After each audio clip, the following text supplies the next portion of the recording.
Excellent. Good evening, ladies and gentlemen. Welcome to a presentation for e-estate. And if you don't know what e-estate is, pay attention for the next 7 or 8 hours and I'll explain it all. That's a joke, obviously. I'm going to try and take about 30 minutes or so. I normally overrun by 5 minutes, so 30, 35 minutes. And you'll know everything I know about e-estate. So today is Thursday, the 1st of January, 2026. A lot of people are excited about the new year, setting their goals, looking forward, figuring out what to do to, improve things from last year. Even if last year was good, we can always improve. Motivational speaker asked me one time, he said, who can get better? And of course, the answer is all of us. We can all get better. And hopefully you'll find something in my presentation, something in e-estate to get excited about, to realize that this can be a part of your ongoing prosperity, your ongoing future.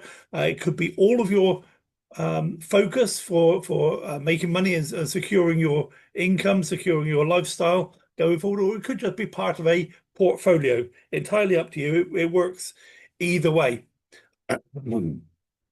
Sorry, I just got a little bit of a phlegmy throat.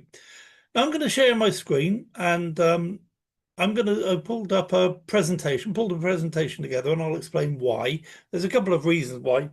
One is I like to have a PowerPoint presentation in front of me. I don't always do it, but I do sometimes because it stops me wandering off into the distance talking about other things that are not relevant. The other thing is that I talk about e-estate from many different perspectives, many different angles, because it's such a good business, such a cleverly put together business.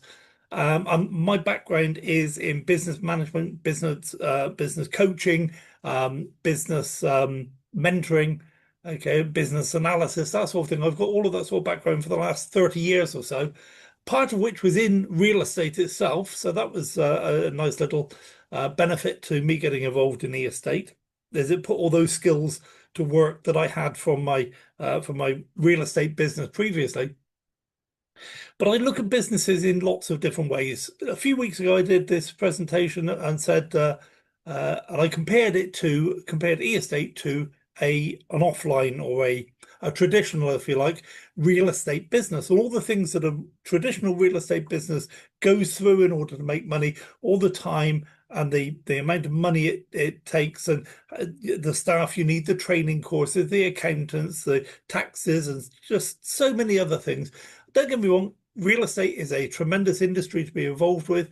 It's always been fun. I've always enjoyed it ever since I got involved about 20 years or so ago.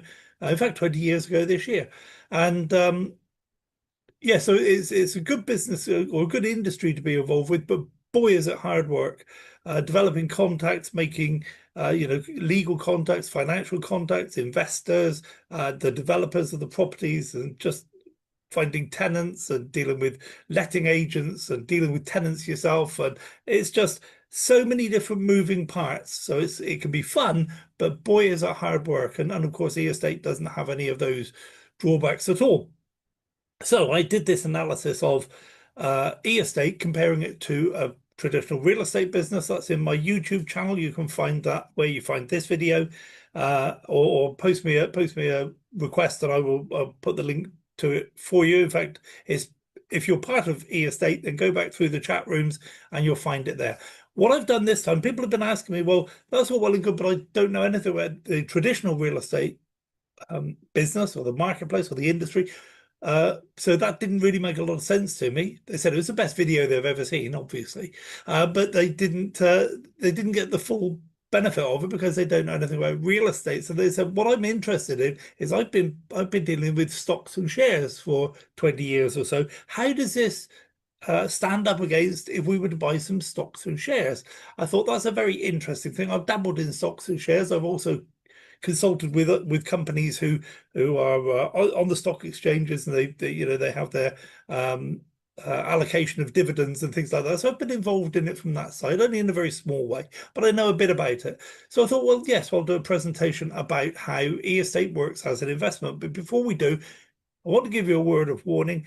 I am not a financial advisor. I am not an investment advisor. This is not investment advice. What I'm saying is, let's look at what if we were using our money to invest in something else, how does that compare with if we use our money instead to invest in e-estate? Okay, so let's crack on with that, because the first thing we're going to do, of course, is I'm going to give you a disclaimer, because nothing in this presentation is to be taken as financial advice or investment advice in this particular case. Past performance does not guarantee future results. So in a minute, I'll show you some figures of what people have done in the last year and what people are projected to do in the next year. Okay, that could all go horribly wrong. We have no guarantee what's going to happen tomorrow. There might be a war, pestilence, plague. The world might end tomorrow. We don't know. So there are no guaranteed future results. The marketplace could change. Bitcoin could fail. Gold could melt. I don't know. Just anything could happen. So you can't take any, and there are no guarantees for the future. Do not spend money that you cannot afford to lose. That's an absolute vital thing. And if you want to take that as financial advice, please do, because the worst thing we can do is extend ourselves on our investments, or what we're doing to put money aside for the future, and all of a sudden we don't have enough money to live on today. Investments might take longer to produce the results than we were expecting.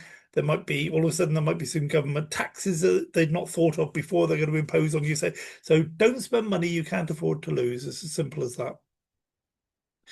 And we don't guarantee success of any platform or any of our partner companies, or anything that any of the strategies I suggest or discuss in this presentation. All strategies are discussion points put forward by me. They're not part of what the company purports. Okay, this is just my own thoughts and ideas, because sometimes I will talk and people say, I needed to hear that, and other people say, don't have a clue what you were talking about, or I didn't relate to that. Okay, but I try to put as much stuff out there to relate to as many different people as I can. And I'm not an employee or an agent of e-estate, and I do not speak in an official capacity on their behalf. So if I say something that contradicts what the company have on their website, then they're right and I'm wrong, and I'll correct it next time. So what about investment? So I mentioned this. I produced a presentation comparing a traditional real estate business with e-estate, and people have been asking me lately whether we can consider e-estate in the same way we consider stocks and shares. So this is not investment advice. It's just another way of looking at it. It's just a sort of move your brain to a different position, look at it from a different angle. Okay, so when you are investing, what do you want from an investment? Well, the first thing you want is a safe place to put your investment capital.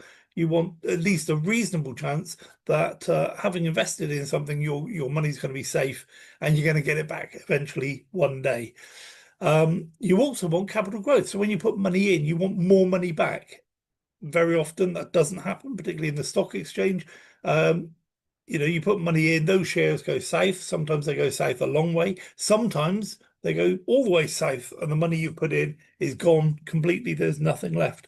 With a lot of shares, they go up and down, generally up. And so you want some capital growth over a period of time.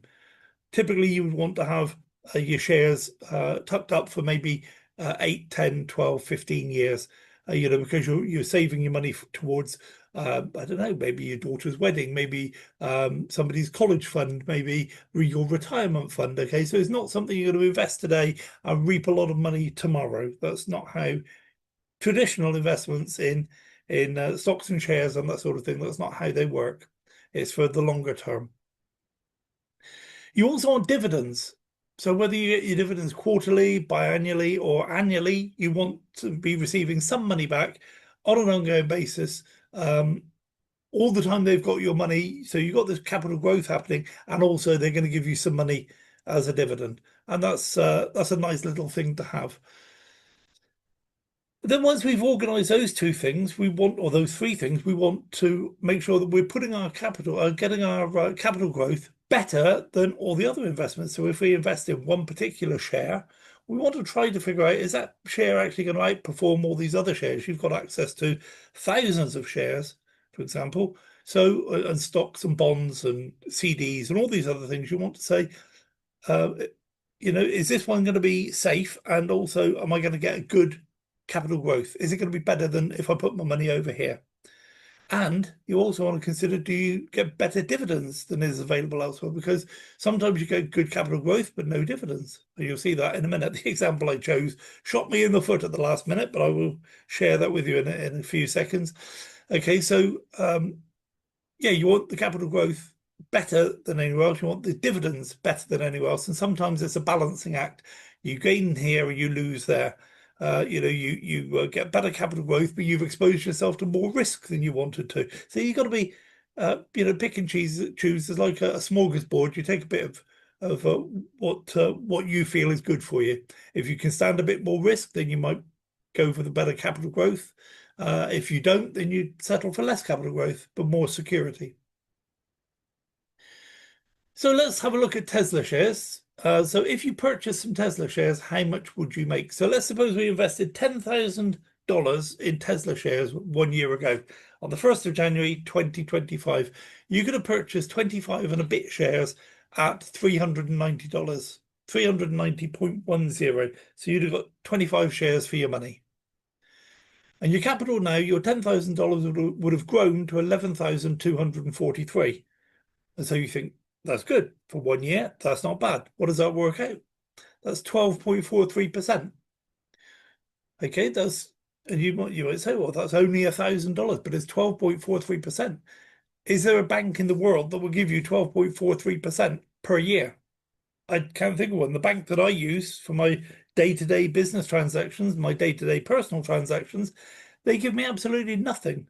They take my money, they trade it overnight, they send it out to the overnight lending marketplace. They make 7% per day some days on the money that I've got in my account. They don't give me a penny of it. Okay, so here you are, you're in your own investment business, if you like, and you've made 12% last year. That's pretty good. You should be feeling pretty pleased with yourself, because there are so many other places you could have put your money where you would have lost part of it or even all of it. However, this is what I meant when I said the example I chose, they shot me in the foot, because I looked up then on Google to see how much my dividends would be paying out if I bought $10,000 worth of shares last year. And they've actually decided they're not going to pay dividends at the moment. However, I did look up a couple of other examples. And Microsoft is a good solid company. They paid 0.75% on dividends. So you would have made $7.50. Is that right? Yeah, $7.50 on your $10,000 if you'd have bought Microsoft shares. That would just be the dividends, of course. The stock had accrued in value slightly over the year as well. But if you bought Tesla shares hoping to get some dividends, then at some point they said, we're not going to pay dividends. We're going to take all of that profit and put it back into growing the company. Highly admirable. But if that was your overriding factor for investing with them, that you wanted good dividends based on what they were doing 2 or 3 years ago, they were paying great dividends every quarter. Okay, so you might have said, well, that's blown my strategy out of the water. I've got to now go somewhere else and start again. Also, of course, with stocks and shares, bear in mind there's another party in play here, and that's the broker. And generally, you have to pay the broker anything up to 5%. The broker I use at the moment charges me 2%, so it's still pretty significant. 2% on my 10,000, and then I pay 2% on my 11,000 when I want to cash it in. That's a significant amount of money that's not coming to me as profits. So all of these things that shares, stocks, bonds, CDs, all of these things are great to invest in. You've got to know what you're doing. You've got to have a reasonable amount of money, because if you wanted to make reasonable money, you need a lot more than $10,000, probably 100,000, or maybe $1 million in Tesla would have earned you a significant amount of money for you to get excited about. $1,200 over the year, maybe not so much. Okay, so if you'd have done that, of course, with Tesla, that would have been a very smart move on your part. So let's compare that with what we can do in e-estates. What we're saying here is we purchased $10,000 worth of real estate with e-estates right now. So now we're not saying what happened last year, we're projecting forward. And of course, we've got no way of knowing what's going to happen in the future. But you've got to do something with your money if you want to make some money. Okay, you can't just sit there and say, well, I'm not going to do anything because we don't know what's going to happen. Sure, we don't know what's going to happen. So, if you do nothing, if you just keep your money in the bank, it's going to be worth 15% less by this time next year. Okay, that's the real cost of inflation is around 15%. Of course, governments don't report that. I don't know why. There's all sorts of tricks and techniques for how they produce the figures they want to produce. But in reality, if you had $1,000 in the bank now, you'd only have $850 worth of spending money this time next year. So what we're looking here in this little inset is that we're going to buy a villa or a share of a villa. We don't have to buy the whole thing, and we're going to put our $10,000 into that, which means that every month we're going to earn 1,281. Now, do you remember what we earned on our $10,000 worth of Tesla shares in the whole year? Was $1,243. Here we're earning $1,281 per month. Okay, so this should give you some idea of how much better this is than stocks and shares, and Tesla stocks really performed well this last year. So it's easy to do a lot worse than this. And this is what you get on a monthly basis, which is 15,000 per year.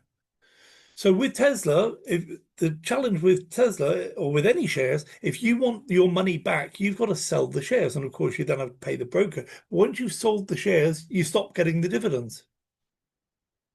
I see a problem with that. I want my money to be working for me. I only take my money back if there's an emergency, in which case I'm going to go and spend that money. I don't want to take the money back and then realize I've stopped getting the income. Whereas with the estate, it takes about 7 months to get your $10,000 back. After that 7 months, you continue earning $1,280 per month for the next 11 months. Okay, because there's 2 phases. I don't know how much you know about estates, but when you purchase a property, you get an enhanced payment period for 18 months, and then that's called the active phase. So you get most of your profit in the first 18 months, and then it drops into a passive phase, which is from 18 months onwards for the rest of the life of that building, which can be 10, 15, 20, 30 years. Who knows how long that building is going to be on our portfolio, but it is. Okay, so you receive your dividends from that point onwards. So here we are, you get your money back after 7 months. You can then take that money and buy another property or invest some of it. You haven't lost your ability to earn money, because even though you've had your money back from that property, you still have that share of the property that's still making you $1,280 per month for the next 11 months. So you get your money back almost 3 times in that 18-month period. You don't get your money back from your shares until you sell them. Okay, so that's a big difference. So let's just pull up a few more notes that I've made. So your monthly profit is 12.81%. Okay, your capital growth is $23,000 in 18 months. I'm ever so sorry. So your $10,000 has become $23,000 in 18 months, which is $230. So 230% over 18 months. Okay, this isn't guesswork. This isn't saying we think this is going to happen. This is, what's written there is pretty much what you can expect to get within 18 months. And then you get an ongoing dividend of $1,000 per year. So E-Estate haven't said we're not paying dividends anymore, like Tesla have. E-Estate hasn't said we're going to pay 0.75%. like Microsoft has. Okay, they're saying you're going to get 10% per year all the time that property is in our portfolio. You're going to get 10% per year. 10% a year in dividend terms is enormous. It's huge. Okay, and it's ongoing. Every year you get that 10%. In fact, you get it every 6 months. You get half of it, and then 6 months later you get the other half. That's enormous in terms of shares, stocks and shares. So you've got to make realistic comparisons, and that's why I'm making this comparison with the stocks and share market. So Microsoft said paid 0.75% annual dividend yield in 2025. So that's pretty much the way that stocks and shares go. You have no control over it at all. With E-Estate, once you've signed this contract, that's what's going to happen. So hopefully you're a little bit excited now about e-estates. You may not know a whole lot about e-estates. There's plenty of presentations that you can go and join. And some of the other speakers, they talk about the back office. They talk about the history of e-estate. They talk about all sorts of things. Okay, there's so much stuff you can't possibly get it all into one presentation. This is what I chose to do tonight. Make this comparison because some people have asked me to. And what they'll tell you is that if you really want to find out all about e-estates, go to the summit in Miami at the end of this month. Okay, so it's 30 days time, 30 days from now is the summit in Miami, and you go there and you will be blown away with the vision the company has for the future of tokenized real estate and the things that are available to you now. I've hardly touched on anything that's available to you through e-estate, and you'll learn all of that and all the stuff that's coming down the pipeline for the future of tokenized real estate, and it will blow your socks off. You will get excited and you will realize that e-estate is going to be a big part of your future going forward. So you can join us in Miami. There's still time for you to join us in January 2026. Now, this is when you join e-estate, you get access to some Telegram groups, some Facebook groups, some WhatsApp groups, and so on, all the different social media, and you can find this the information about this summit. And I strongly recommend that you make plans to get along there if you possibly can. So how do you get started in e-estate? Well, the first thing is get back to the person who introduced you, the person who said that you should come on this call, the person who maybe sent you this video if you're watching it by video, and you ask for their referral link. They will be what we refer to as an agent within e-estate. You can either be a buyer, or you can be an agent, or you can be both. A buyer buys the property, an agent introduces buyers, and so I recommend that you do both, but it's entirely up to you. So you get their agent's referral link and follow that link and end up on their landing page, read what you want to read, click the link to register in e-estate. It's free for you to join e-estate as a buyer, and it costs you nothing to buy property apart from how much you spend on the property. So there's no costs involved at all. If you want to become an agent, then you're committing yourself to one, demonstrating your knowledge and expertise, which you might have to build up over a period of time, a few days, a few weeks, depends how much you know, and also committing to a monthly or annual subscription of $9 a month or $90 per year. So not a huge amount, but it is an ongoing commitment. Once you're registered as an agent, then you can introduce buyers and earn commissions from helping them get involved and buy their own property, sort out their own property portfolio, and you're working alongside them. You're showing them how to do it, what to do, and your reward for that is that you get commissions not only when they purchase the property, but when they receive those dividends as well. So it's it's an ongoing benefit to you to help other people benefit from tokenized real estate. So as a buyer, you can buy your first property within about 2 minutes. I don't recall exactly, but as a just vague memory, it took about 2 minutes for me to register as a buyer. But if you're thinking of introducing others to yourself, consider becoming an agent before buying a property, because if you are your own buyer, then when you buy property as an agent, you receive the commissions on the purchases that you buy as a buyer. Okay, so it just makes sense to have those dividends, or those, sorry, not those dividends, those commissions and bonuses for yourself.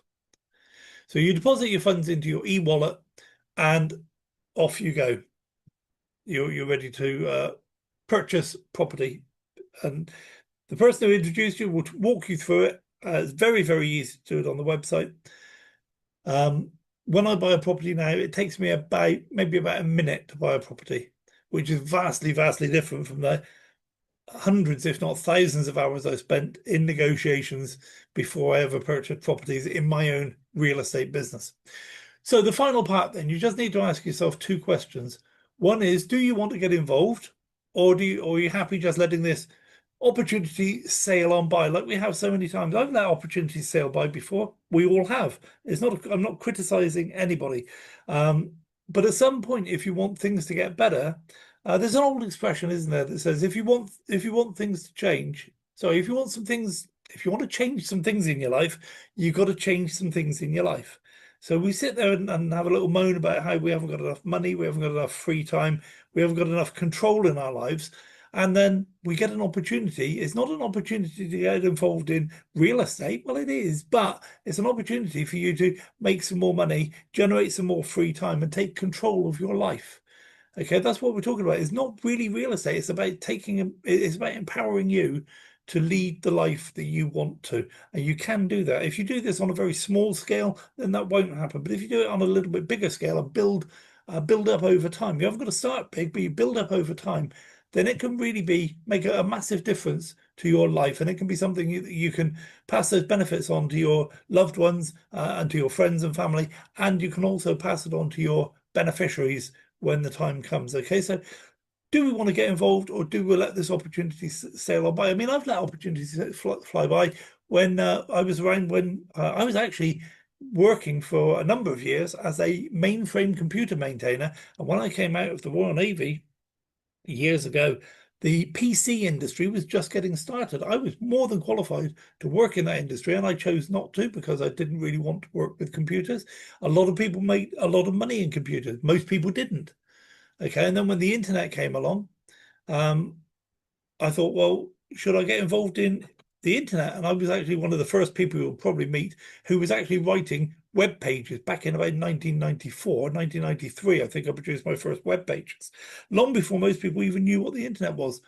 And then I didn't continue with that because I was busy doing something else with the business. And then cryptocurrency came along. And I didn't know anything about it. And it just sounded silly to me, so I didn't get involved. And then tokenized real estate came along about 10 years ago, and I didn't get involved. So are we going to keep saying, well, am I going to keep saying, well, I don't want to do that. I don't want to do that. Because what I'm doing is committing myself then to just nothing change. If I want to change some things in my life, I've got to change some things in my life. And with this opportunity, it can really make a big difference financially and in terms of your security and what you can offer to your beneficiaries when the time comes, that you know, and it doesn't take over your life. It literally takes a few hours a week, maybe not even that much. So it's it's a genuine opportunity that doesn't take over your life. And then the second question is, how much am I willing to invest in my new real estate business? And that's a question only you can answer. What I suggest is avoid the urge to put so much money in that it might cause you problems elsewhere. You know, there's no need to cash in your your life insurance policy, or cash in your pension fund, or take out a second mortgage on your house. Okay, if all you can afford is $4,000 or $5,000 right now, or $10,000, or maybe you can only start with different parts of the world, $100 is a big deal. Okay, wherever you are, start with that. Don't stretch yourself so that if something goes wrong, it puts you in financial difficulty. That's my advice. You might decide to push the boat out and ignore that. Ignore that part of what I've just said. That's entirely up to you. But there's no need to do that, because this business is going to be around for many, many, many years.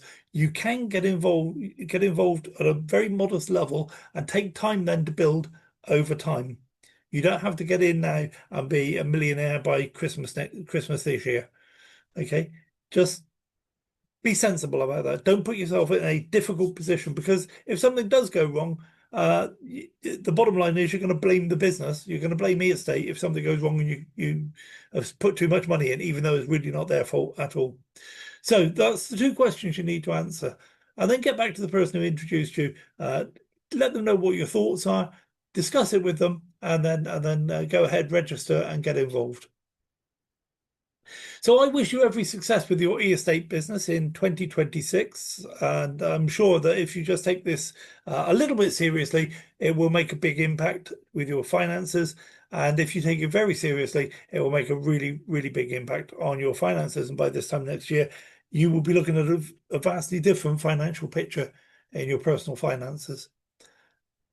So that's it for me. Thank you so much for being here. I'm going to stop the share on the Zoom screen so as I can say goodbye to you face to face. So thank you guys for being here. I really appreciate you spending your time with me on on New Year's Day 2026.